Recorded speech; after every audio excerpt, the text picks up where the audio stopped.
encore. Et voilà, non mais coupez pas trop vite. Et si, ça y est, le ruban est coupé et l'autoroute inaugurée. La cérémonie organisée ce matin sur le viaduc, symbole phare de l'autoroute A11 Angers, venait boucler la continuité autoroutière sur l'axe Paris-Nantes. Une inauguration qui aurait dû avoir lieu en fanfare et en présence des élus locaux, mais ceux-là ont décidé finalement de ne pas y assister. Non pas qu'ils trouvent ce contournement nord néfaste pour l'agglomération, au contraire, il va par exemple et surtout délester les voies sur berge d'Angers. Non, s'ils ont boycotté l'inauguration, c'est parce qu'ils n'ont pas réussi à obtenir de l'État qu'il décide la gratuité du tronçon pour les automobilistes locaux, la gratuité du péage de Trousbouc. Un combat qu'ils ne comptent pas abandonner, menace à l'appui. Nous n'avons pas encore porté le combat sur le domaine législatif ou le domaine juridique. Nous ne souhaitons pas le faire, mais si nous sommes obligés de le faire, nous le ferons. Et nous savons très bien que lorsqu'on commence à mettre le doigt dans un système juridique, c'est l'ensemble des autoroutes et l'ensemble des péages qui est mis en cause. L'État, lui, réfléchit toujours à la question et ce matin, son représentant évoquait des aménagements possibles une fois passée une période de 6 mois.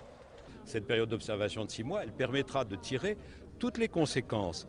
Mais je pense que nous allons assister au fait que l'investissement est efficace et nous allons, par ailleurs, nous avons la possibilité d'assister au fait que les trajets domicile-travail, il y a une possibilité de réponse par un abonnement à péage gratuit. Un abonnement gratuit pour les locaux de l'étape, mais de rachat de péage pour Cofiroute, il n'en est pas question. L'autoroute A11 est réalisée dans le cadre d'une concession. Une concession, c'est un contrat qui lie le concédant, en l'occurrence l'État, et une entreprise privée qui investit sur ses deniers ou ceux qu'elle emprunte pour construire une infrastructure qui sera payée à crédit et dont les crédits seront remboursés par le péage. C'est le modèle économique dans lequel on travaille. C'est un modèle qui fait payer l'usager plutôt que le contribuable et qui fonctionne depuis plus de 40 ans en France. Racheter le péage, c'est contester le principe même de ce système et l'État n'a pas souhaité le faire. Bref, des aménagements c'est possible, mais il ne faudra pas compter sur la gratuité du tronçon avant que celui-ci ait été amorti. Et selon Cofiroute, qui a investi plus de 420 millions d'euros, cela n'aura pas lieu avant 2030.